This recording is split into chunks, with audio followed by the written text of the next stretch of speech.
Saya heran, dia tidak bisa membedakan antara Brutus dan Judas. Ya kawan-kawannya. Tapi untuk itu kawan, kita lihat dulu apa yang dibuat oleh saudara Verbum Veritatis ya. Nah ini, dia buat judul gini, terakhir untuk Rudy Yohanes. Kan ini, di malam ini ku beranikan diriku. Kan ada lagunya dia, lagu Ikang Fauzi. Terimalah salamku, untuk yang terakhir kali ku akan pergi jauh. Dia mau pergi jauh kita, salam terakhir kayak jadi. Jauhkan diri dari godaan. Aduh, saya tidak tahu apa makna judul ini. Apakah setelah ini Verbum Veritatis gulung tikar atau tidak menyiar lagi atau apa? Tapi inilah dia kenang-kenangan untuk terakhir bagi saya nggak tahu ya. Apakah dia malu gara-gara ini jadi dia tidak punya landasan teori lagi, maka inilah video dia terakhir untuk saya. Yuk kita lihat kawan-kawan apa kata si The King Hadas. Ya, dia hanya membesar-besarkan ucapannya agar orang percaya bahwa ucapannya itu bernilai benar. Di sini judulnya diambil Judas Iskariot dalam apa nih, Martyrdom of Polycarp. Polycarpus itu nanti ya nama seorang tokoh. Ya. Diselamatkan. Seperti yang saudara tahu bahwa yang selama ini berargumentasi bahwa Judas diselamatkan adalah Rudy Yohanes, yang kemudian dia sambut sesi live saya itu dengan 2 kali sesi live bertubi-tubi. Nah, dia bilang apa yang dia sampaikan saya sambut 2 kali bertubi-tubi. Sebenarnya tidak demikian kawan, sekali saja. Cuman yang kedua itu saya membuka ruang bukan untuk dia. Kan judulnya jelas, siapapun yang tidak setuju dengan Judas ke surga silakan masuk. Itu sudah berbeda makna ya kawan-kawannya.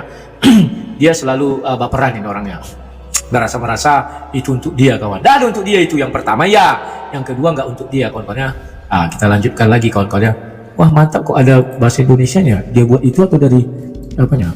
Tanpa argumen, tidak ada bantahan yang logis secara eksegetikal, secara teologikal. Nah, dia menghibur dirinya dengan mengatakan bahwa saya membahas video dia tanpa argumen. Tidak ada bantahan yang apa kok rugi di sini, eksegetikal dan teologikal. Kawan-kawan, dia hanya menang istilah kawan. Eksegetikal, teologikal, hanya itu yang bisa dia buat. Kalau dibilangnya bantahanku tidak ada dasar teorinya, tidak ada eksegesinya dan teologikalnya, dia keliru kawan. Argumennya tidak ada kan? Karena aku membuka ayat dengan ayat kawan. Aku jelaskan ayat A, aku jelaskan ayat B, aku jelaskan ayat C. Tetapi dia lihat setelah ini, dia menjadi seperti kardun Kristen. Kenapa saya katakan kardun Kristen? Kardun Kristen itu dia kalau menjawab pertanyaan orang tidak mengambil dari Bible, tapi mengambil menurut profesor ini, menurut cerita ini, menurut karangan Syanu. Wah, Syanu katanya. Kan goblok kawan. Kitab sucinya ada, tidak mau berpatokan pada kitab suci itu. Kenapa dia tidak mau berpatokan kepada kitab suci? Karena dalilnya semua sudah rontok. Jadi mau tidak mau dia akan mengambil buku-buku. Yang untung Mak Lampir tidak menciptakan buku. Kalau Mak Lampir menciptakan buku dan ditulis mengenai Yudas, dia pasti ambil itu kawan. Kita lihat apa buktinya. Nah ini kawan. Secara historikal, yang penting membaca dan yang penting banyak membaca. Nah, Siap. seperti yang saudara lihat pada judul dari sisi Ya, dia bilang yang penting ngotot dan banyak membacot. Kalianlah saksi apakah saya membacot atau tidak ya. Kita lihat dia apakah seperti yang dia bilang. pertama ini, saya akan membahas tentang Polycarpus, bishop dari Smyrna. Nah, lihat kawan, kita bicara Yudas, dia malah membahas Polycarpus, bishop dari Smyrna. Kan ini lucu kawan. Makanya aku bilang dia sudah kehabisan akal untuk mematahkan dalil saya. Seluruh profesor teolog yang ada di Indonesia, bahkan di dunia, sudah habis akal untuk mematahkan dalil saya. Mereka nggak punya akal lagi. Maka diangkatlah buku-buku. Saya bukan mengatakan buku itu tidak baik. Karena kita butuh sejarah, saya bilang tidak. Tetapi saya tidak terima kalau untuk menjelaskan isi Bible, diambilnya buku-buku manusia. Nggak selevel kawan. Nggak selevel. Kalau kita firman Tuhan itu sudah ada di buku itu, biarkan dia menjelaskan dirinya sendiri. Ya, kalau di Balang saya tidak punya dalil. Dalil saya banyak mengenai Yudas masuk ke surga. Matius 19 ayat 28. Matius 26 ayat 29, Yohanes 13 ayat 1, Matius 22 ayat 14, baru Wahyu 21 ayat 14, dan banyak lagi kawan yang tidak bisa dia bantah sampai detik ini kawan. Sementara dia sudah kehabisan kata. Aku kehabisan kata. Nah, jadi kalau sudah kehabisan kata, apa yang dia lakukan? Mengambil buku karangan Profesor Doktor siapa lihat ya. Makanya gue bilang untung saja lah Mak Lampir tak mengarang buku. Sempat Mak Lampir mengarang buku tentangnya Yudas ke neraka, semua orang akan mengambil buku itu untuk membantah aku. Tidak lagi mengambil dari Bible sebagai rujukannya. Enggak kawan. Nama Polycarpus bagi para murid kebenaran adalah nama dari seorang raksasa iman. Wah, raksasa iman, katanya. Iman pun punya raksasanya. Apa isi kepala? Orang dibilang iman sebiji sawi. Itu yang kau dengarkan, bukan raksasa iman. Sebiji sawi, kawan. Aduh, Polikarpus itu kemarin kena kasus di Indonesia juga ada ya, raksasa kasus juga dia. Yang apa, pembunuhan apa itu? Ya kita lanjutkan. Mungkin tidak itu dan ya. Sama-sama lah bilang ini. Berarti raksasa lah, raksasa iman. Dia adalah murid dari Rasul Yohanes, dan kemudian Polikarpus sendiri menjadi guru dari Irenaeus, seorang bapak gereja yang terkenal pada abad kedua. Nah, ya, dia menjadi guru seorang bapak gereja. Ya, kita tidak menafikan itu. Saya tidak membahas Polikarpusnya. Kemartiran dari Polikarpus tercatat di dalam The Martyrdom of Polycarp. Penulis The Martyrdom of Polycarp mengawali naskah tersebut demikian. Kami menulis kepadamu saudara-saudara tentang mereka yang Nah, apakah Martyrdom ini firman Tuhan? Saya bingung, kawan. Firman Tuhan dijawab dengan Martyrdom. Aneh-aneh sekali sekarang dokter-dokter ini. Aduh, kalau aku bilang nanti begini begono nggak enak. Tapi itulah buktinya, kawan. Isi kepala sudah kotoran semua, mau gimana membersihkannya? Dibilang aku nggak punya dalil, nggak punya argumen, tidak ngerti eksegesis, tidak mengerti teologikal. Sudah jelas-jelas aku mengambil ayat dari Bible. Apakah itu bukan eksegesis dan itu bukan teologikal? Yang kujelaskan itu, apakah aku tidak punya argumen? Malah ujuk-ujuk dia untuk menjelaskan isi Bible. Ada diambilnya karangan Martyrdom, siapa ini? Ya, sangka tadi cerita apa ini? Aduh, sudah. Saya lewatkan aja. Bahwa cerita ini diceritakan ya, bahwa Polikarpus itu martir. Tapi sebelum mati martir, dia memang dikejar-kejar oleh Romawi katanya kan. Dan akhirnya dia bersembunyi. Di dalam persembunyiannya, saya jelaskan biar singkat ya. Ada dua orang pembantu rumah tangganya atau pengurus rumah tangga ya, atau rumahnya ya, yang melaporkan, oh dia di sana sembunyi katanya. Jadi disamakanlah kematian Polikarpus dengan kisah Yudas dan Yesus. Apa kalian setuju, kawan? Siapa yang setuju berarti isi kepala kalian kotoran asli. Kok bisa sampai batas? Bedakan Yudas dengan Brutus. Yudas itu sebelum dia berkhianat, Yesus sudah tahu. Polikarpus, pembantunya itu mau berkhianat, dia nggak tahu. Jadi definisi berkhianat apa? Pengkhianat. Yang kawan kita yang tidak kita ketahui, dia menjual kita, itu namanya berkhianat. Tapi kalau kita ketahui dan kita suruh dia berkhianat, artinya pembiaran. Bedakan, kawan. Dokter-dokter seperti ini tidak mengerti bedanya pembiaran dengan berkhianat. Kalau kita membiarkan orang, ya pergilah kau laporkan aku ke polisi, itu tidak berkhianat. Tapi kalau berkhianat itu kita merasa, oh ini anggota saya, slow-slow, tiba-tiba ada datang laporan polisi atas nama dia. Nah, itu berkhianat. Ya. Jadi tidak ada satu manusia pun di muka bumi ini seperti Yudas. Kalau kalian bisa temukan, tunjukkan kepada saya. Karena tidak mungkin Tuhan memilih lagi orang untuk seperti Yudas. Tidak ada itu, kawan. Tidak ada. Misalnya saya punya kawan, oh saya tahu nih, kawan saya mau dikhianati kawan saya ini sejak semula loh. Sebelum saya berkenalan dengan dia, saya sudah tahu dia akan mengkhianati saya. Itu Yudas, kawan. Kalau Polikarpus kan tidak. Dia pilih orang-orang ini jadi pembantu rumahnya. Apakah dia tahu orang ini akan berkhianat di kemudian hari? Gak tahu, kawan. Beda. Oke, aku lewatkan dulu ucapan dia nih. melainkan semua saudaranya diselamatkan. Nah, penulisnya mengisahkan bahwa ketika penganiayaan itu terjadi, orang-orang memaksa Polikarpus untuk bersembunyi, meski dia sendiri tidak ingin menghindari persekusi itu. Tapi kemudian atas nasihat itu dia berpindah ke sebuah rumah yang... Nah, kalau Yesus kan beda, kawan. Disuruh si Petrus untuk bersembunyi, biar aku di depan. Apakah tidak harus tertulis? Kok disama-samakannya Polikarpus dengan Yesus? Inilah orang-orang yang sudah kehabisan peluru, gak bisa lagi menjawab. Jangankan itu, buku togel pun asal ada kata Yudas di sana, dia akan kutip itu. Buku togel, kawan. Itulah enaknya hidup bebas ini, kawan. Aku tidak terikat doktrin. Aku hanya terikat doktrin bahwa Tuhan itu Tritunggal. Kalau ada yang membantah, saya bantah, kawan. Dari mana saya bantah? Dari Bible. Dan berani saya mengatakan kalian keliru karena Bible mengatakannya begini, saya bilang. Sementara orang ini tidak mampu lagi melawan dari Bible, diambil buku-buku lain. Itulah sebabnya kalau saya membantah orang, tak mau ngambil buku lain. Pernah nggak kalian dengar aku ngambil dari buku lain? Kecuali dari buku Sirah Nabawiyah ini yang dikasih si Julius sama saya. Gak pernah saya ambil dari buku lain, kawan, kitab suci. Ketika saya membantah Oneness, ketika saya membantah Unitarian, ketika saya membantah Triteos, saya ngambil dari Bible tuh. Saya bantah habis-habisan mereka. Tidak ada saya ambil. Menurut Pak Deki Ngadas, ngapain ku ambil buku-buku profesor, doktor? Ada buku Tuhan. Kan unik, kawan. Kita kadang menunjuk orang sana, tapi tanpa sadar kita juga mengikuti seperti orang sana. Wah, kalau kami tidak mau ngambil apa, kalian banyak kali buku kaliannya sampai 16 kitab. Lanjut kawan. tidak jauh dari kota Smyrna. Di sana dia terus-menerus berdoa, dan pada saat yang sama, dua orang pelayan di rumah Polikarpus yang bekerja di rumah Polikarpus membeberkan kepada para tentara itu di mana Polikarpus berada. Nah, jelas Deki mengatakan orang di rumah Polikarpus membeberkan kepada tentara Rom di mana Polikarpus berada. Itu namanya Brutus. Brutus Julius Caesar. Ingat cerita itu Brutus ditikam dia dari belakang. Sementara Yudas itu pembiaran. Bedakan pembiaran dengan pengkhianatan. Yudas tidak pernah berkhianat, tapi dibiarkan Yesus, pergilah, lakukan apa yang kamu pikirkan. Artinya Yesus sudah tahu apa yang dipikir ada mau diperbuat dia. Yesus sudah tahu pembiaran. Kecuali Yesus bilang, wah kau jangan pergi, tetap di situ. Tiba-tiba dia pergi, itu baru pengkhianatan kawan. Pahami, agar jangan kita jadi dokter memalukan di negara ini. Pahami. Saya memang sekolah saya nggak ada mengenai teologi, tetapi kalau cara berpikir saya bisa. Ya, lanjut lagi kawan. Kemudian kita membaca kata-kata berikut di dalam naskah The Martyrdom of Polycarp. Karena adalah tidak mungkin baginya itu terus bersembunyi, karena yang mengkhianatinya adalah anggota-anggota rumah tangganya sendiri. Nah, ketika anggota rumah tangganya mengkhianati, apakah atas izin Polikarpus? Tidak. Maka dibilanglah itu pengkhianat.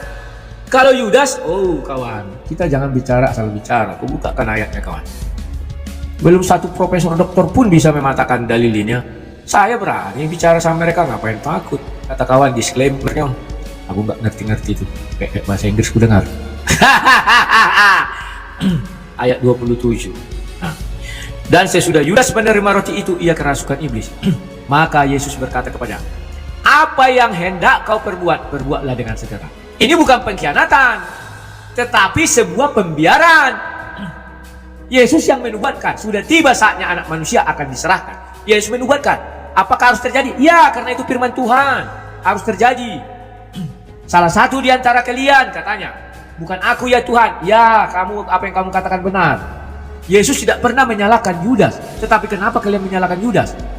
Di detik terakhir, Yesus berkata, apa yang kamu katakan itu benar. Nah ini, kalau gitu kalian merasa Yesus salah. Yesus saja mengatakan Yudas benar ini. Ya. Nah ini, Yudas yang hendak menyerahkan dia itu menjawab, katanya, bukan aku ya Rabbi. Kata Yesus kepadanya, engkau telah mengatakannya. Artinya, memang bukan Yudas yang melakukan itu, tetapi iblis. Pahami kawan, pembiaran dengan pengkhianatan. Aduh, lucu kalian. Ada film-film dia, sudah pergilah, suruhlah aku ditangkap oleh tentara. Itu bukan berkhianat dia. Biar orang-orang ini selamat semua, biarlah aku saja yang ditembak mati. Pergilah orang ini, dilaporkan. Karena tentara kan sudah datang ini, musuhnya. Di mana si Jaka Cingkir, misalnya gitu. Ada yang ngaku, ditembak, dor mati. Tembak, dor mati. Daripada mati semua, pergilah, katakan aku di sini. Oh, dia di sana Pak Komandan, pilih, ditembaklah di situ mati. Itu bukan pengkhianatan. Sejak kapan kalian mendefinisikan itu pengkhianatan? Orang dia memerintahkan, pergi, kasih tahu aku di sini. Akhirnya orang lain selamat, dia sendiri yang mati. Bedakan pengkhianatan kawan. Oke, udah paham ya? Beda pengkhianatan dengan pembiaran. Kenapa Yesus membiarkan Yudas? Kan tadi dibilang agar genaplah yang tertulis. Ini. Aku mau dengar komentar dia tentang aku. Ini dia. Bagi Polikarpus dengan cara mengutuk Kristus, Polikarpus meninggalkan bagi kita kata-kata berikut ini. 86 tahun lamanya aku melayani dia, dan tak pernah sekalipun dia mengecewakan aku. Bagaimana mungkin aku menyangkal rajaku yang telah menyelamatkan aku. Nah, saya bisa menambahkan bagimu bukti-bukti yang jauh lebih banyak dari bapak-bapak gereja abad kedua dan seterusnya. Tapi sampai di sini pertimbangkan sebuah refleksi sederhana ini. Penulis The Martyrdom of Polycarp jelas sekali mempresentasikan Polikarpus mengimitasi atau meneladani Tuhan Yesus. Bukan hanya dalam hal kematiannya, melainkan juga dalam hal peristiwa-peristiwa yang mengantar kepada kematiannya sebagai seorang martir. Ia dikhianati oleh orang-orang terdekatnya sendiri. Ya benar. Kalau itu dikhianati, itu namanya Brutus dul. Tetapi kalau Yudas bukan mengkhianat, tetapi pembiaran. Yesus yang memerintahkan, pergilah, lakukan apa yang kamu pikirkan. Karena Yesus sudah tahu dul. Pahami itu dul. Slow ya kawan-kawan ya. Oh, kau ndak ada sopan kau sama orang gini nih. Ya paling saya dengan dia seumuran. Wajar dong. Hai bro, hai kawan. Paling beda-beda tua dikit dia mungkin ya. Nah, coba kita lihat lagi. Nah, Anda tidak dapat membaca naskah ini secara bertanggung jawab tanpa melihat bukan hanya pemisahan teologis, tapi juga pemisahan moral. Nah, dia bicara tentang moral di sini. Jadi moral yang menghukum si Yudas, bukan karena Tuhan Yesus menghukum Yudas, kan moral itu perbuatan yang tidak baik. Karena kita nggak tahu kawan. Andai kata tidak dikasih tahu Alkitab, betul posisi kita sama seperti Dekingadas. Yudas ke neraka. Tapi setelah dikasih tahu Alkitab, masa pola pikir kita sama dengan Dekingadas? Ya nggak bisa dong. Apa kita mau mengatakan sama Yesus, kenapa kau biarkan Yesus dia pergi? Coba dicegah Yesus, tidak akan terjadi pembunuhan itu. Tidak terjadi penjualan Yesus. Orang di depan Yesusnya iblis itu masuk. Yang kau iblis. Kan bisa kawan, selesai. Gigi iblisnya. Tapi Yesus bilang, dibiarkannya aja. Karena harus genap apa yang tertulis. Bukan tidak bisa Yesus pergi. Menghindar, tapi Yesus tidak mau menghindar. Orang sebelum kejadian itu Yesus sendiri yang mengatakan, anak manusia sudah saatnya akan diserahkan. Apakah sudah terjadi? Belum. Artinya apa itu? Nubuat. Apa itu nubuat? Pasti terjadi. Ada yang bisa melawan? Tidak ada. Contoh barang Petrus. Petrus mau melawan, tidak bisa. Jadi kelanjutan Petrus. Tidak bisa dia kawan. Sudah lari dia menjauh, tetap aja ketahuan. Nah itu buktinya nubuatan itu harus terjadi. Dilawan bagaimanapun tidak bisa. Apakah si Yudas tahu dia yang dipilih? Nggak tahu. Makanya sampai detik terakhir dia mengatakan, bukan aku ya Tuhan. Ucapanmu benar. Loh, bukankah Yudas yang menjual Yesus sebelum perjamuan? Betul, tetapi dia dihinggapi iblis. Artinya ketika dia masuk iblis kepada dia, baca Lukas 22. Meladani Kristus dengan cara hidup setia sampai mati. Bahkan ketika harganya adalah kematian dengan cara yang sangat mengerikan. Di sisi itu tidak kita tentang itu Pak. Lanjut. Ini ya. Ini. Sendiri. Jadi seperti Kristus menjadi model bagi Polikarpus. Yesus bukan model Polikarpus. Tinggi kali lah kau buat Yesus model Polikarpus. Polikarpus tidak tahu bahwa pembantunya itu akan mengkhianati dia. Polikarpus tidak ada berkata, aku nanti akhir hidupku sudah tiba, bahwa aku akan dikhianati. Tidak ada. Yesus sudah tahu dari awal dan diucapkan kepada murid-muridnya. Cuma murid-muridnya nggak tahu apa yang diucapkan Yesus. Orang-orang itu masih baru bergabung, belum terjadi. Tidak sama itu, terlalu hebat kalian buat Polikarpus setara Yesus. Aduh. Kita lihat dulu kegantengan Dekingadas ini. Coba salkan lagi ya. Demikianlah Yudas menjadi model dari para pelayan di rumah. Yudas bukan model pelayan di rumah Polikarpus. Keliru Pak Doktor. Keliru Pak Deki. Kenapa saya katakan keliru? Polikarpus tidak pernah menyuruh pembantunya untuk menyerahkan dia kepada tentara Rom. Polikarpus tidak ada dibuatkan di dalam kitab suci bahwa sahabat karibku, orang yang kupercayai, yang makan roti memakan rotiku akan mengangkat tumitnya. Nggak ada itu nubuatan untuk dua orang itu, nggak ada. Beda itu Pak. Mohon maaf saja Pak. Bapak hanya menghibur diri dengan mengatakan saya tidak pandai, tidak bisa, tidak punya argumen, tidak ada eksegesis dan teologis. Kalau istilah-istilah Bapak menang dari saya. Tapi untuk berbicara tentang isi Bible itu sendiri Pak, jauh Pak. Saya akui jauh. Maksudnya jauh Bapak tertinggal di belakang saya. Saya nggak mau menggunakan profesor doktor ini. Karena bagiku Bible bisa menjawab semuanya.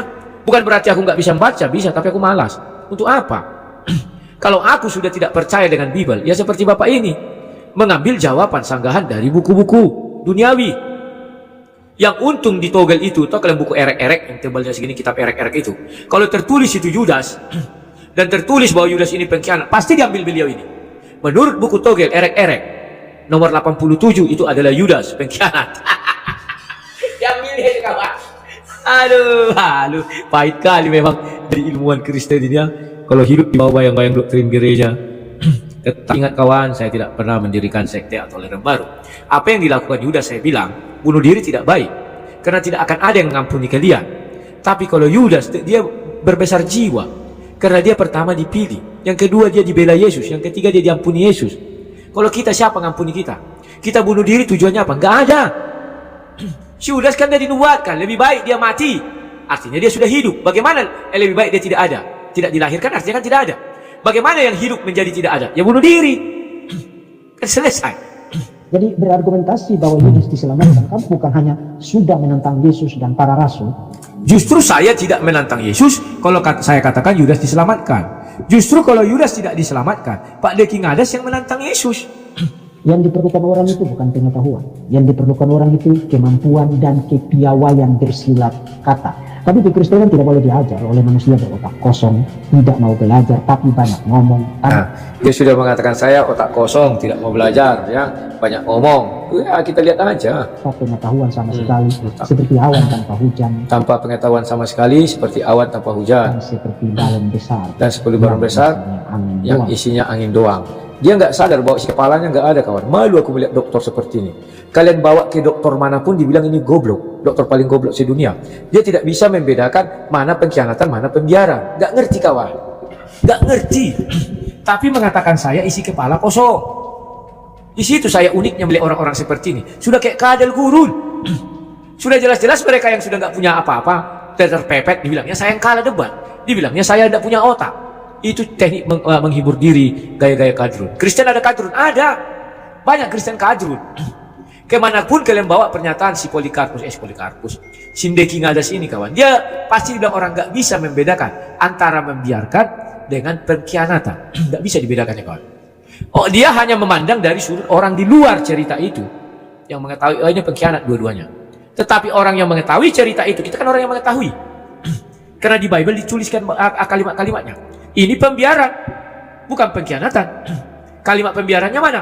Yesus yang menyuruh dia pergi, Yesus yang memilih dia, Yesus yang mengatakan semuanya harus terjadi, Yesus maha tahu, Yesus yang mengatakan sudah tiba saatnya, Yesus melihat iblis masuk. Kalau memang ini pengkhianatan, hebu, siapa yang bisa mengkhianati Tuhan? Aku tanya dulu kalian. Lucu, kawan. Apa ada yang sanggup mengkhianati Tuhan? Iblis pun tak sanggup mengkhianati Tuhan. Iblis bukan mengkhianati Tuhan, tapi melawan Tuhan. Beda lagi pengkhianatan, beda lagi melawan. Misalnya pengkhianatan itu disuruh Tuhan, iblis pergi dulu, kau sampaikan pada si Abraham bahwa dia akan beranak dari si Sarah. Pergi iblis sampaikan, Abraham kau akan beranak dari si Hagar. Itu pengkhianatan, kawan. Lain disampaikan, lain ditanya, tapi itu belum pasti, belum pas sekali ya. Tapi itulah kira-kira. Atau iblis menjerumuskan Tuhan. Nah itu misalnya, bisa Tuhan dijerumuskan. Baru otak-otak seperti inilah yang mengatakan Yesus itu sebagai Tuhan dikhianati. Aduh, unik sekali, kawan. Ini harus saya luruskan, bahwa Tuhan tidak bisa dikhianati oleh siapapun. Sama dengan kematian Yesus. Hanya orang-orang dungu yang tidak memandang dua perspektif penyaliban Yesus. Perspektif luar kubur dan perspektif dalam kubur. Orang dungu selalu memandang satu perspektif. Kita sudah diberitahukan rahasianya di kitab suci. Kalau orang zaman dulu dia satu perspektif, wajar. Karena dia tidak tahu kejadian di dalam gua, di dalam kubur. Sementara kita yang sudah dikasih tahu, seperti Yunus, kata Yesus. Masa kalian tidak bisa mengerti seperti Yunus? Sudah jelas-jelas Yunus dimakan ikan, di dalam perut ikan dia tidak mati. Kemudian Yesus juga mengatakan, aku tidak seorang pun mengambil nyawaku, aku memberinya untuk menerimanya kembali. Masa itu pun kita tidak tahu harus mengatakan Yesus 100% mati? Tidak, kawan. Yang mengatakan mati dari sudut manusia betul. Tapi bagi Tuhan, dia hanya tertidur. Di hadapan Tuhan tidak ada yang mati. Batu aja di hadapan Tuhan hidup. Bisa diperintah Tuhan. Jadi di mana pola pikir kalian? Sehingga Tuhan bisa dikhianati manusia. Beda berkhianat dengan meninggalkan. Aduh.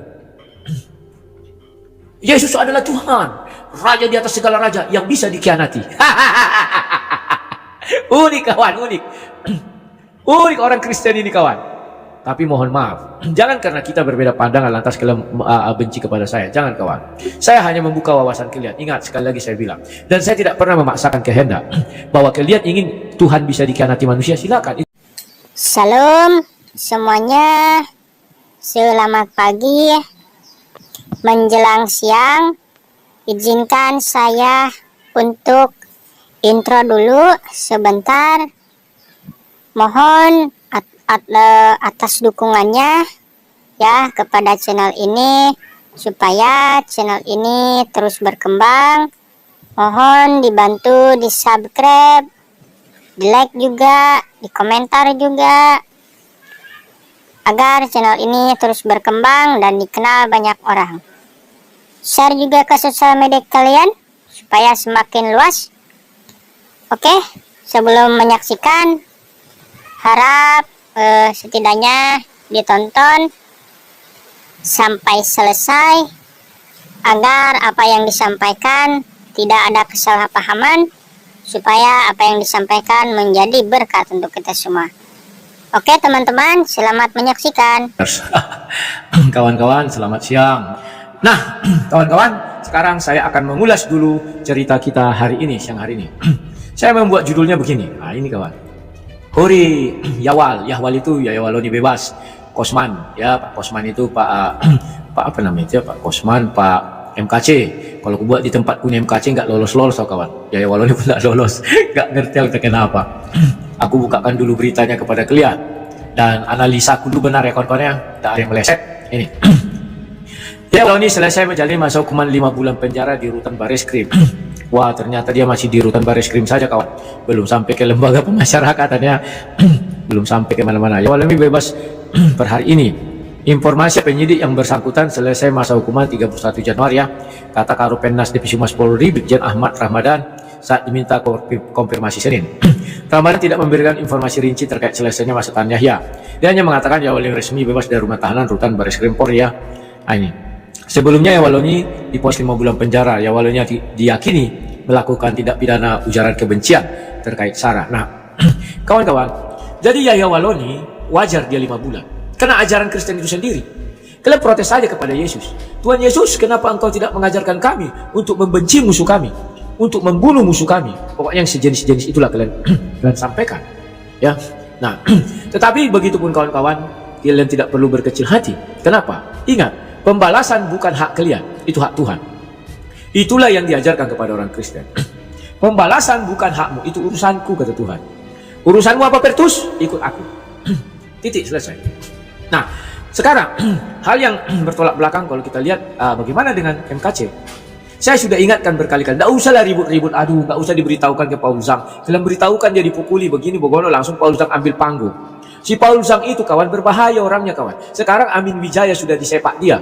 Difitnahnya Amin Wijaya kena narkoba atau apa itu, korupsi 30 juta segala macam. Sudahlah kawan. Tidak usah kalian percaya lagi Paul Zhang itu. Kalau masih kalian percaya dia, memang kalian isi kepala kalian kotoran. Dia ingin membela kita bangsa Indonesia, pokoknya semuanya dia lakukan untuk kepentingan dirinya sendiri. Kalau dulu dia tidak takut kena strike, sekarang menggigil dia. Selalu dia bilang, wah nanti akun saya dihapus begini. Karena dia sudah nyaman di situ, makan di situ ya. Bisa membedoi-bedoi orang-orang Kristen begoner. Sebentar kawan ya. Waduh, ada telepon lagi masalah urusan duniawi. Tunggu sebentar. Urusan duniawi kawan, ya begitulah. Jadi kita lanjutkan lagi. MKC kawan. Kemarin dia sudah termehek-mehek di persidangan. Diam dulu. Dan pada akhirnya MKC meminta maaf. Tetapi apa guna kawan? Sudah terlanjur emosi semua orang. Polisi, jaksa, hakim pun geram. Semua geram. Gara-gara ulah si dulu, kalau pertama dulu kan si Paul Zhang. Habis itu sekarang Saifuddin. Tiap hari kerja mereka menyalahkan orang. Menyalahkan polisi, menyalahkan jaksa, menyalahkan pengadilan, menyalahkan PGI, menyalahkan GBI. Tiap hari itu kerja mereka kawan. Sehingga simpati untuk mereka nggak ada. Apalagi mentari, apalagi sampai pro Excel, nggak ada itu kawan. Simpati nggak ada. Ya, nggak ada itu. Inilah yang saya bilang. Kalau kalian berkasus, selalu lah kawan. Karena ayat Alkitabnya sudah kubuka. Di tempat pengadilan pun terdapat ketidakadilan.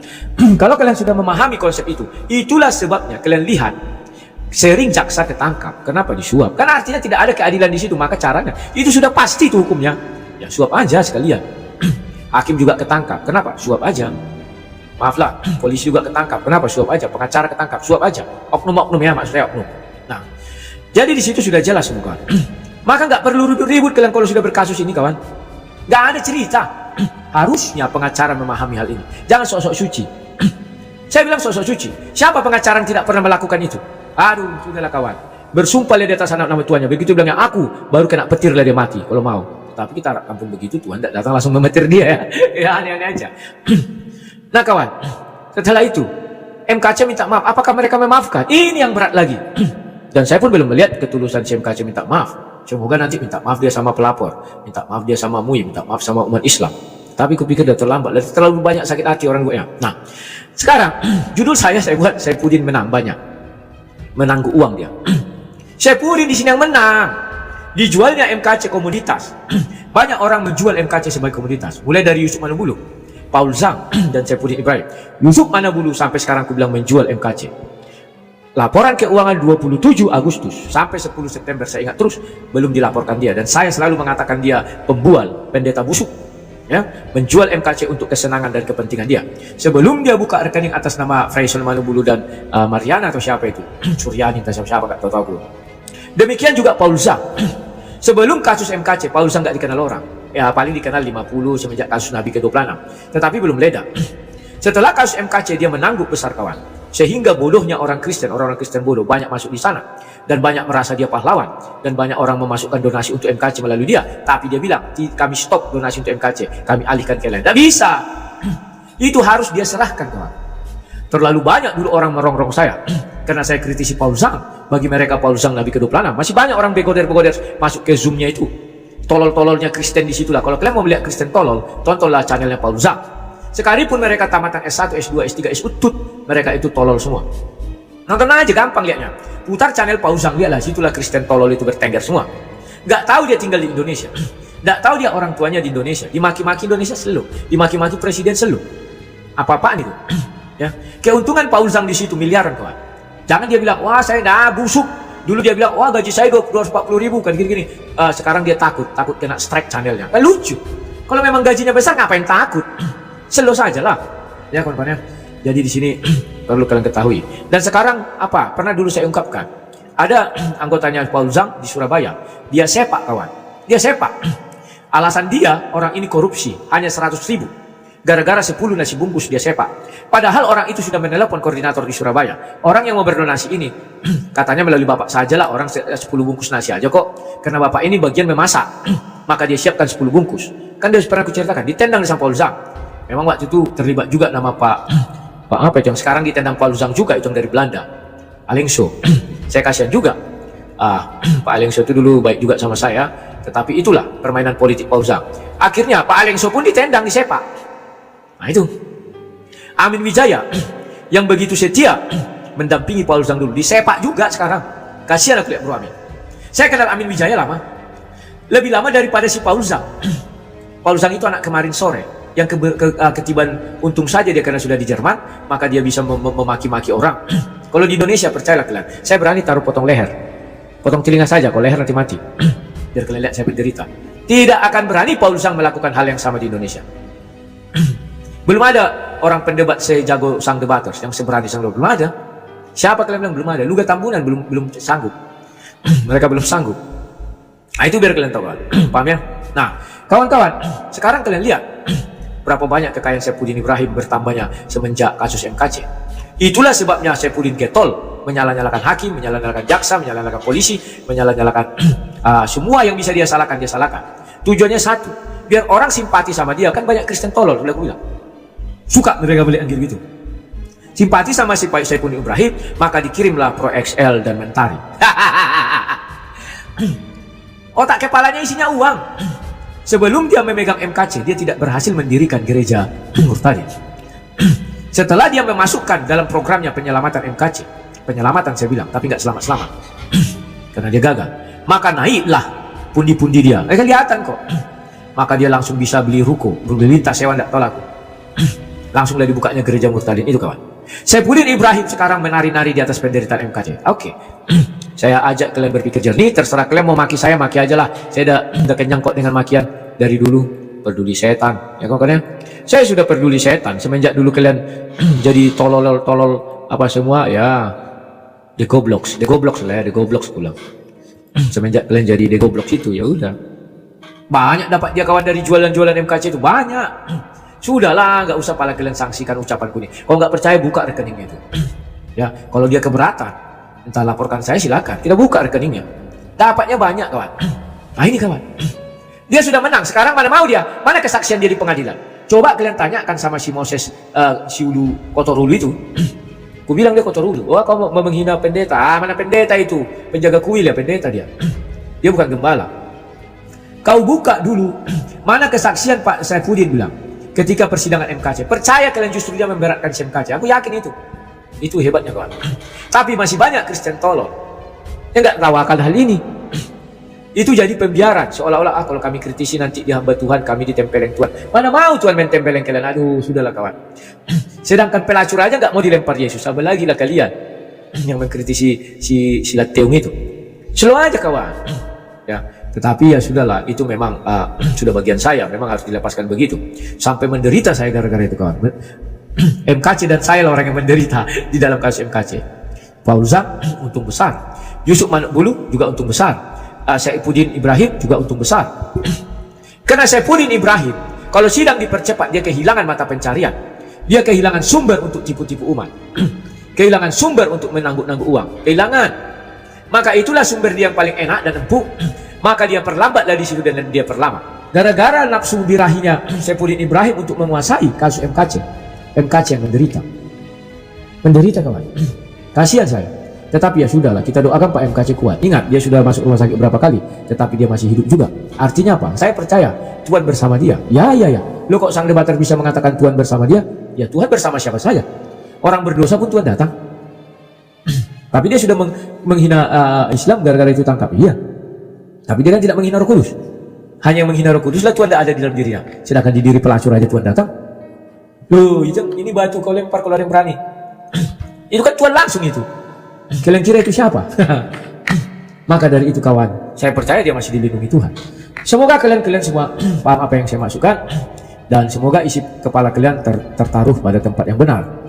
Sudah tidak saatnya lagi kita selalu menaruh kepala kita di pantat, atau isi kepala kita di pantat. Itu tidak baik pokoknya. Mulai sekarang kalian harus cerdas. Sekarang cobalah tagih janji Paul Zhang. Paul Zhang, ketika kasus MKC bergerak dulu, apa ucapanmu? Mulutmu besar sebesar badanmu. Mulutmu berbicara seperti pantatmu. Bilanglah, pantatnya gimana, buang angin kayak gitulah bunyinya. Prot, apalagi pas dimencret. Begitu mulutnya dulu kawan. Hasilnya apa? Ya sampah. Tagih. Mana Amnesty Internationalmu kok gak ada muncul? Mana Komnas HAMmu gak ada muncul? Mana ini itumu, azazi manusia segala macam hantu belau gak muncul? Mana kau bilang mau merevisi undang-undang gak ada muncul? Paul Zhang itu mana ada bisanya, isi kepalanya, aduh kotoran. Mengerikan kawan. Sekarang tagihlah, mana ucapan pahlawan kalian itu Paul Zhang. Isi kepalanya kotoran, mukanya aja kayak pantat kulihat. Kayak pantatnya itu gempal-gempal gitu. Tanya sama dia, mana Paul Zhang yang benar kau misi kau ini? Sudah banyak kami berdonasi sama kau untuk miliar-miliar, bilang. Mana hasilnya? Nol. Tetapi kalian masih mau mendengar ucapan dia, manis mulutnya. Ingat yang ku bilang, kalau uangnya masih sedikit dia buat laporan-laporan. Kalau uangnya sudah miliar, nanti larikannya. Biasa itu kawan. Aturan bisnis begitu. Dia kan berbisnis. Waktu channelnya masih sedikit, 15.000, ingat kali ucapannya, saya tidak takut channel ini mati, saya tidak takut diblokir gini. Waktu channelnya masih 50.000 kasus Nabi ke-26, saya tidak takut ini udah diblokir orang Indonesia, begini bogono ya. Begitu sudah 100.000, aduh janganlah dulu kawan-kawan, nanti mati channel saya, begini bogono. Unik kawan, unik ya. Kawan-kawan, saya dikirimi tadi oleh Pak Agus dari Amerika, Washington DC. Ternyata ada video di mana Paul Zhang sama Joshua Tewu sama siapa lagi ya, mengatakan bahwa Katolik itu bukan Kristen. Kan mak, aku bilang, Pak jangan dengar itu isi kepalanya itu kotoran, aku bilang. Orang Kristen pertama ya apa itu Katolik, aku bilang kan. Jadi kawan-kawan ya begitulah mereka itu kawan. Saya sudah tahu. Bahkan ada yang telepon saya, Bang sekarang Paul Zhang juga sudah berubah katanya. Begini bogono ya. Begitulah karena kalian menaruh kepercayaan terlalu besar sama dia, saya bilang. Ada lagi dua Fajar, dua ini, Allah banyak kancernya. Ada lagi dia sekolah teologi, Allah sudahlah. Memang dia membisniskan iman itu kok. Oke. Sekarang sudah hadir BBS official. Halo, selamat siang Dinda. Selamat siang Bang, kedengaran suaraku Bang ya? Siap. Kedengaran jelas. Oke, sekarang dia sudah ada di hadapan kalian dan lihat kalian bajunya cantik BSS. Oke, silakan apa pendapatmu deh? Silakan. Iya, yang pasti begini Bang, thread MKC ini teringat ini. Yang pertama begini, banyak kawan-kawan kita di luar sana berpikir setelah MKC ditangkap, abang menunjuk aku, lalu karena tidak diterima makanya aku seperti itu. Nah, padahal justru yang abang maksud itu bukan aku. Memang abang ada mengirim advokat pada saat itu, bukan aku, karena kita satu di Mandap kan, di Duri. Nah, jadi itu yang perlu didengar sama kawan-kawan. Jadi nggak ada ketersinggungan kami karena ditolak saya menjadi pengacara MKC. Aku pun nggak pernah minta sama bang, jadikan aku bang MKC penasihat hukum MKC, enggak. Justru sejak awal kami concern mengamati perilaku yang pertama Yusuf Manuk Bulu, yang kedua Saifuddin Ibrahim, yang ketiga Paul Zhang. Nah, kemudian apa yang kita mati itu benar adanya karena sudah keluar pendapat dari pendeta Gilbert Numendong Beliau mengatakan sudahlah, tidak perlu seperti itu. Yang kita lakukan itu hanya menambah tekanan kepada MKC. Jadi yang sejak awal aku katakan, jangan buat MKC itu semakin ditekan. Ya kita keluar-keluar bang, kita pamer-pamer, kita siarkan live, kita dapat begini, kita berteriak begitu bang ya. Tapi kita nggak pernah mikir MKC seperti apa. Jadi kita itu sebenarnya bukan berjuang untuk MKC, kita berjuang hanya untuk keinginan kita sendiri. Maunya kita kasus MKC ini jadi jualan, yang laris manis, yang bisa mendapat donasi dari mana-mana. Begitu. Padahal kalau memang betul-betul sungguh-sungguh berjuang untuk MKC, bukan seperti itu caranya. Begitu. Kita mau teriak sejuta orang juga nggak akan ngaruh bang. Kalau udah sampai di persidangan itu nggak akan ngaruh, bodo amat. Yang megang palu itu hakim. Kita udah lihat sampai hari ini apa yang ada. Sudah berapa ribu, berapa juta orang teriak sampai ke internasional, sampai ke sini katanya nggak ada. Akhirnya saya sependapat dengan Pendeta Gilbert bang. Artinya apa? Pendeta Gilbert mengatakan sudahlah, kita fokus saja. Kasihan MKC, dia hanya mendapat tekanan. Nah kemarin di muka persidangan MKC mengakui salah dan minta maaf. Sebenarnya MKC itu bang menyadari apa yang dia lakukan itu. Aku yakin itu. Tapi karena banyaknya orang di sekitar dia yang justru mengangkat dia ke permukaan, seolah dia tidak bisa menolak arus ini.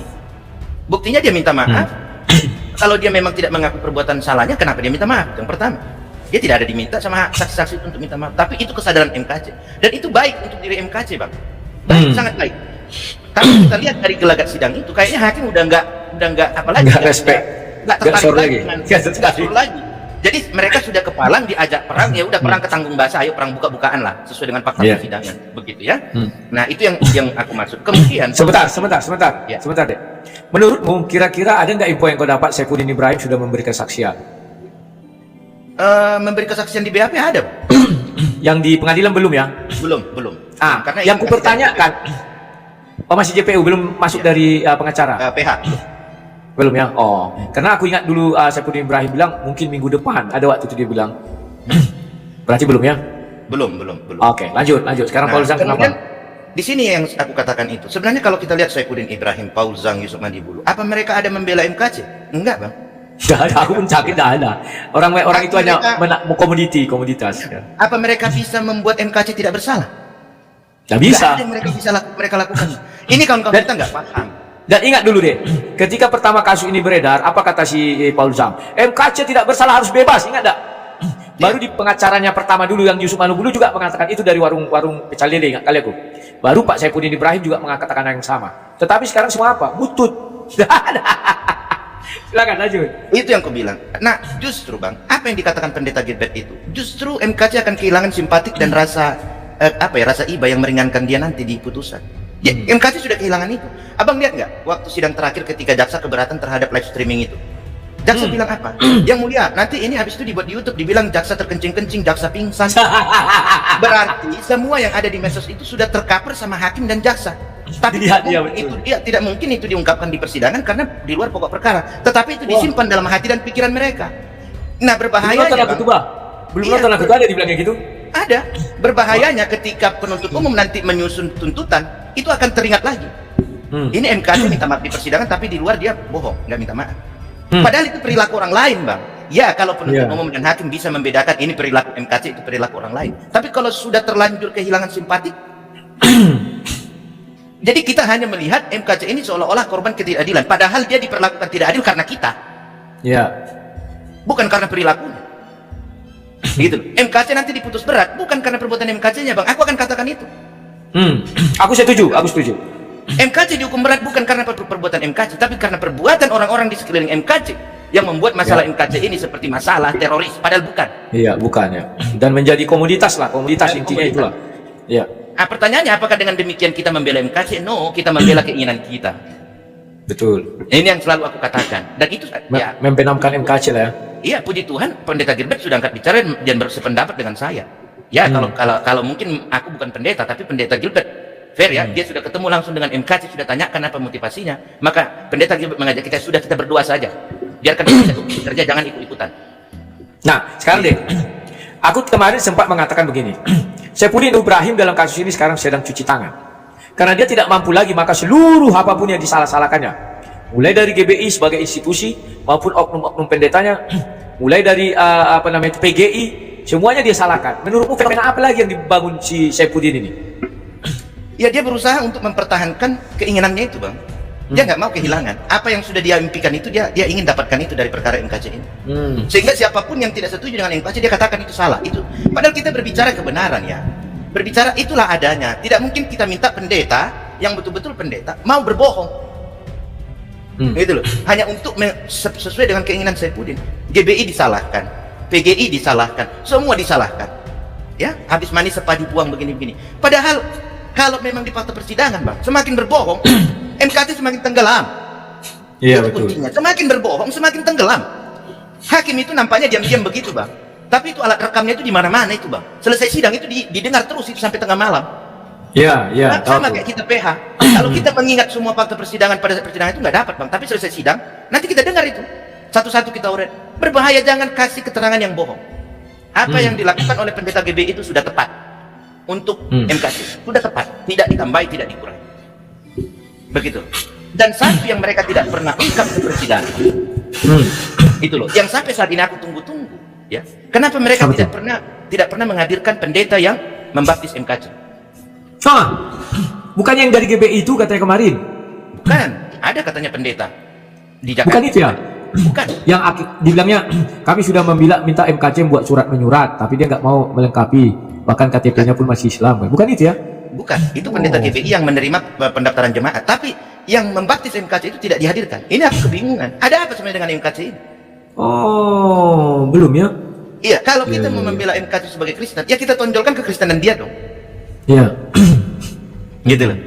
Sehingga ini perkara apakah karena ucapannya atau karena MKC-nya masuk Kristen? Oh, tahu. Bukan menuding si Anu begini, enggak, bukan begitu. Munculkan dulu, Bang, gitu loh. Munculkan di persidangan itu, gitu loh. Ini sampai sekarang nggak ada yang dimunculkan. Si ayat Al-Quran yang ditanya ke saksi ahli, ya makin kelihatan lah kesalahan MKC menafsirkan keliru di mana. Ke ahli ditanya penafsiran ayat Al-Quran, ya semakin kelihatan lah, Bang. Harusnya itu jangan ditanya lagi, jangan diperdalam, ditanya kulit-kulitnya saja, jangan digali lagi, digali, semakin kelihatan. Dan yang lucunya, pembelaan daripada pengacaranya juga Risuli Lubis dan judul-judul yang mereka buat, dibilangnya mereka ini sudah membuat sebuah dalil tapi tidak bisa membuktikan, mengatakan wah tidak ada ayatnya, tidak tahu begitu kan. Padahal menurutku yang ku tangkap dari pembicaraan itu, mereka nggak tahu bahwa cara menafsir Al-Quran berbeda dengan cara menafsir Bible. Nah, mereka itu memaksakan tafsir Bible ke dalam tafsir Al-Quran. Nah, bahkan, itu dia. Bagaimana? Bahkan yang aku sangat mengherankan itu kenapa ayat di Alkitab dibawakan kepada saksi ahli yang menjelaskan tentang tafsir Al-Quran. Jadi jangan sampai muncul seolah-olah ayat Alkitab membenarkan perbuatan MKC. Itu nggak berlaku di hukum. Alasan pemaaf untuk perbuatan MKC itu nggak ada yang bisa diambil atau menggunakan ayat Alkitab. Gitu loh. Jangan ke situ lagi, nggak usah. Kalau kita melihat ini hanya karena MKC itu beragama Kristen, ayo kita munculkan dong ke permukaan. Hadirkan pendeta yang membaptis. Kemudian setelah dibaptis seperti apa dia nih, jemaat yang bagaimana? Itu yang harusnya ditonjolkan. Kemudian kalau ada motivasi dorongan, ada bujukan rayuan, ungkap saja di persidangan. Jangan MKC sendiri yang menanggung. Betul. Jadi begini, sebentar deh. Aku pernah sampai berkata, kalau si MKC ini mau jujur, bilang aja yang menjerumuskan aku Yusuf Manobulu. Iya. Apa bisa? Kan bisa kan? Iya. Karena aku ingat tahun 2020 ku ingatkan dia, Bapak jangan tampil dulu. Jangan melakukan itu. Tetapi dia pernah sempat tidak nampak wajah. Oleh bujuk rayu si Yusuf Manobulu kulihat, akhirnya dia tenggelamlah di roomnya Yusuf Manobulu dan mulai dia tampak wajah dan mulai dia berapi-api. Iya, karena begini, Bang. Kalau kita bicara mau membela MKC itu dari sisi alibi ya, dari isu-isu yang sangat seksi di pemerintahan kita saat ini, itu aku rasa nggak bisa, Bang. Nggak akan bisa. Gitu loh, karena fakta persidangan itu nggak bisa terbantah, Bang. Maka kita harus punya fakta persidangan yang seimbang dengan fakta persidangan yang dimiliki oleh penuntut umum. Gitu loh. Harusnya itu jangan masuk ke penafsiran lagi. Kemarin sudah mau masuk sedikit, Bang, sudah muncul sedikit. Aku sudah senang kali mendengar itu. Ketika ada pertanyaan, jadi kalau seseorang keliru menafsirkan Al-Quran, apakah lantas dapat dikatakan dia menista agama? Harusnya hal-hal begitu yang dikombinasikan, gitu loh, Bang. Ini yang harusnya diformulasikan. Begitu. Kemudian, kalau ada orang yang memotivasi atau membujuk, mendorong MKC, ya katakan jujur saja, biar jangan MKC sendiri yang menderita.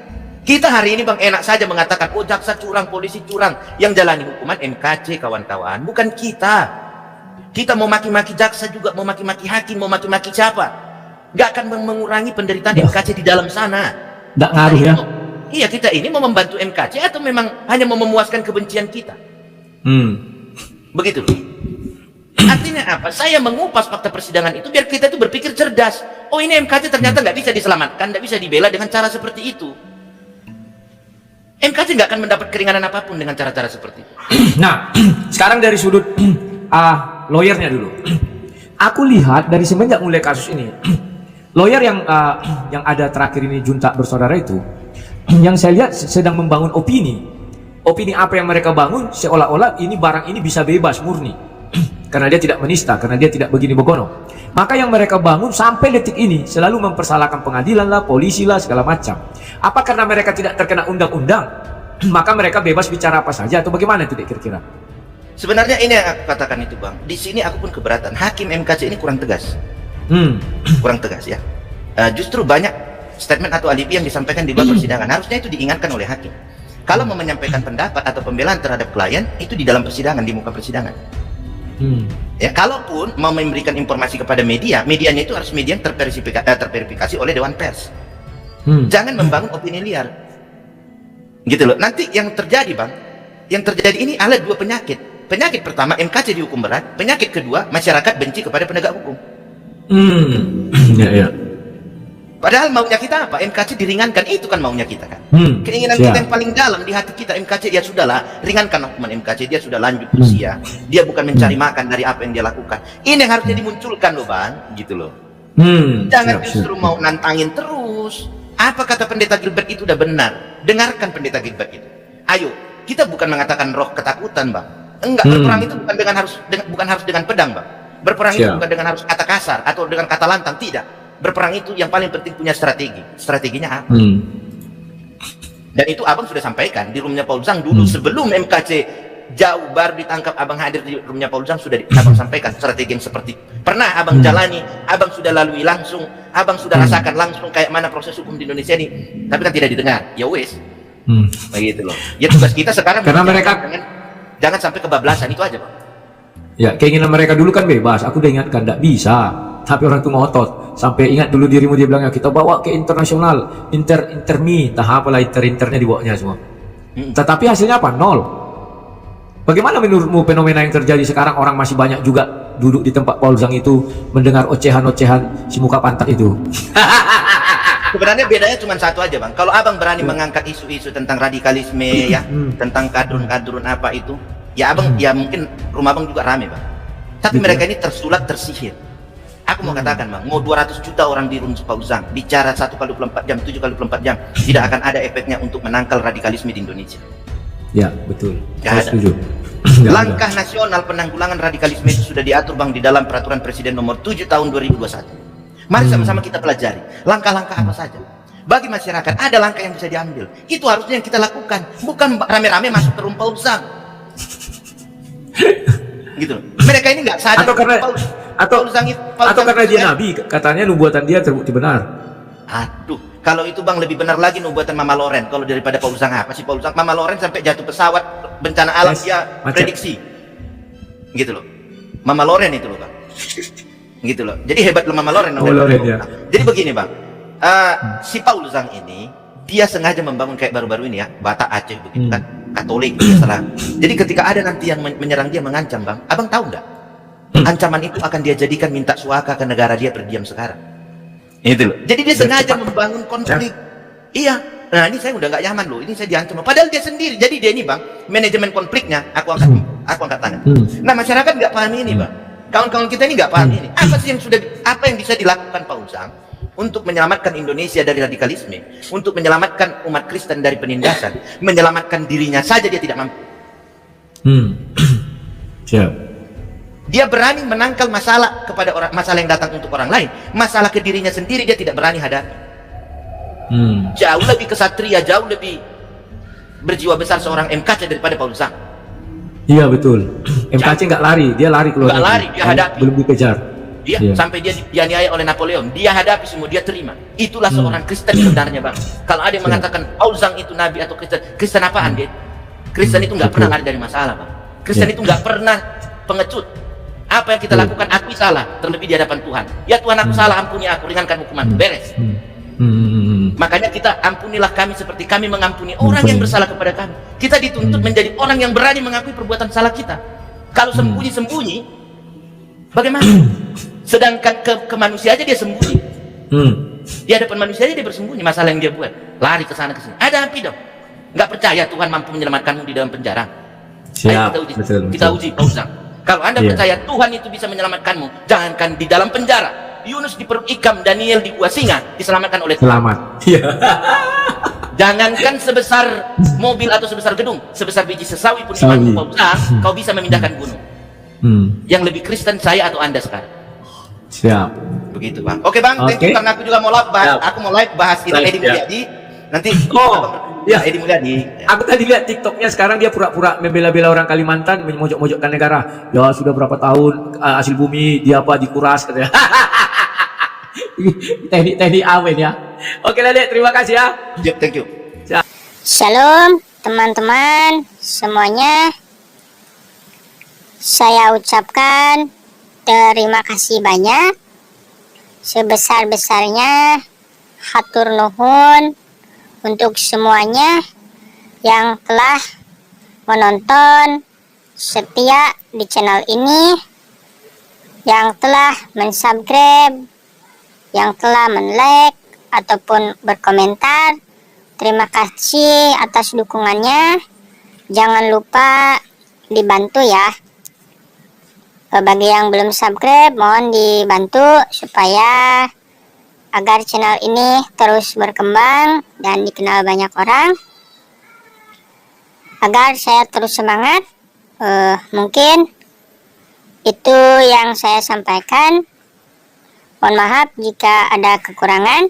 Sampai jumpa dan sampai bertemu di video-video selanjutnya.